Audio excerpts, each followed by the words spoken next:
reach for the sky. Full flex on your dreams. Race it to the top, show the world what it means. Tackle any obstacle that's put in front of me. Throw your hands in the air if you're riding out with me. Spotlight is on, now it's time to shine. Muster up the strength for the winner of this battle. Focus, 'cause this moment is mine. And the count is on the bigger once we reach for the sky. I'm not gonna lie, whenever I thought I was gonna be making my first real video on AEW Fight Forever, I thought I was gonna be doing my first impressions video, and I was, but then life got in the way. But I guess I'll give you a TLDR. Just because you have a game that is supposed to be similar and have the feel of an N64 game doesn't mean your game in 2023 should have the same amount of content as the game for the N64 from 2000.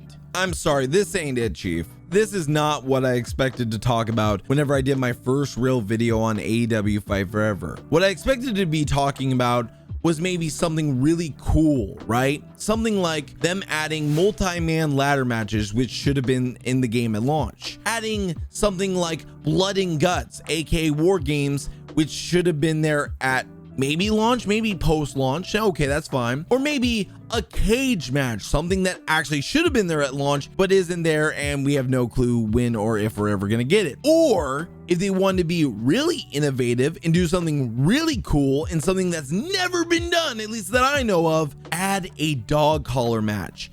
I mean, you've had two of the best dog collar matches in years between Cody Rhodes and Brody Lee, rest in peace, and CM Punk and MJF. Why not do something new, innovative, and never been done and add a dog collar match? I mean, you did the exploding barbed wire match, which has been done, but still is a really cool idea. Why not do the dog collar match? It's a classic. But no, we're gonna go ahead, ignore all of that, and we're gonna jump on the trend of Battle Royale. And I don't want to call it a trend because it really isn't. It's a genre. It's here to stay. It's not something that's a fad or a trend. But whenever you see a game like AEW Fight Forever, which is supposed to be a wrestling game, going and trying to jump on the trend of Battle Royale and using their gimmick match of Stadium Stampede as a way to basically push that out there, it kind of makes it feel like we're desperate. We're desperate for players, and we know Battle Royale is popular. Let's go ahead and just try and get people to spend $60. And they're not going to, because unless the game is free to play for Battle Royale, people aren't going to spend money. I'm sorry, that's the truth of the matter. People are not going to spend money on Battle Royale unless they already have bought in a game and they're committed to it, or unless it's free to play. That is the only two ways that that's going to work for a Battle Royale. But back to this whole Stadium Stampede thing. So what it is it's taking the name of the Stadium Stampede match, which is already a gimmick match, and basically slapping the idea of Battle Royale. It's a 30-man free-for-all Battle Royale match where you have to knock each other out. You can explore the entire arena, just like they did in the two Stadium Stampede matches, or as Jim Cornette would call it, football fuckery, which it honestly is. But this is going to be even more fuckery because no one that I know personally was asking for Battle Royale in AEW Fight Forever. I heard cage match. I heard ladder matches, multi-man ladder matches to be exact. I heard blood and guts. I heard submission matches. I heard everything else under the sun except for Stadium Stampede. And even then, let's say you want to add Stadium Stampede.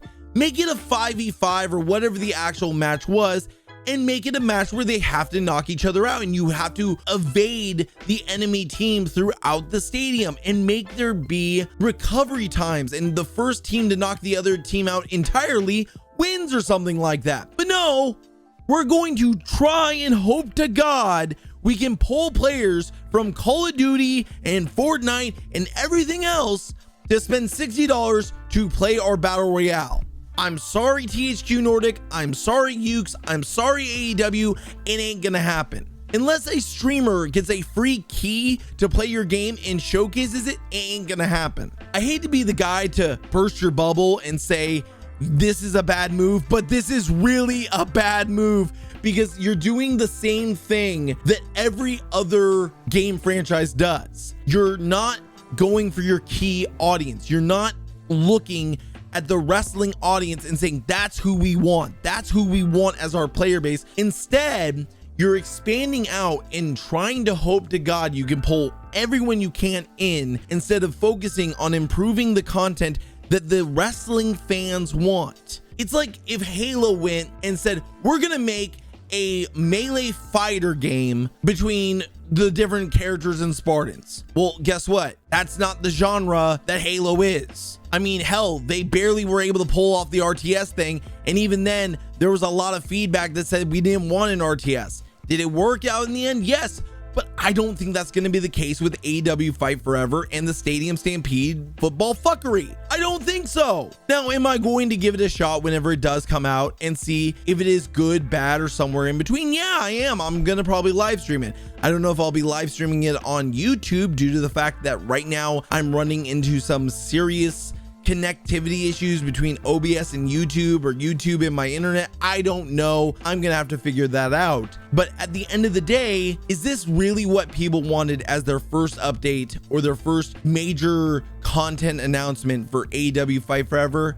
I don't think so. It's not what I was looking forward to. It's not what many other people were looking forward to. And I think what would have been better is if you announce something like a dog collar match, a cage match, blood and guts, whatever. But this ain't it, Chief. And I really hope that we start seeing the content and features that people expect in a wrestling game. I'm not looking for WWE 2K23, but I'm looking for something that makes me feel like this is a game for wrestling fans, not just we made a game based around wrestling, but we want everyone else, because when you try to go for everyone, you end up with nobody. And to prove my point, while trying to get footage for this video, I could not find a single online match to actually record for you guys. I searched for nearly 45 minutes trying to get one online regular match, and I couldn't get a single one. Okay, I gotta say this right now since I'm trying to record. You can't even find a game. I've been searching for about 30 minutes now, and I can't find a game. I wanted to get some online B-roll of me playing the game against some people. I can't do it. I can't do it, dude. This game is dead already. Now, is that because I'm playing on PC and the player base on PC is very low and there's no crossplay? Maybe. There's another feature that maybe they should consider adding, something that, you know, WWE doesn't have, is crossplay. Maybe you should consider doing that. It would be a very smart move, because that is a market that would expand your player base. Since you are a small niche genre, a small niche company, maybe that would be a good idea. Get crossplay working. But right now, with how this game performs and how there is a lack of content and features, I'm not sure that they would even be able to do that.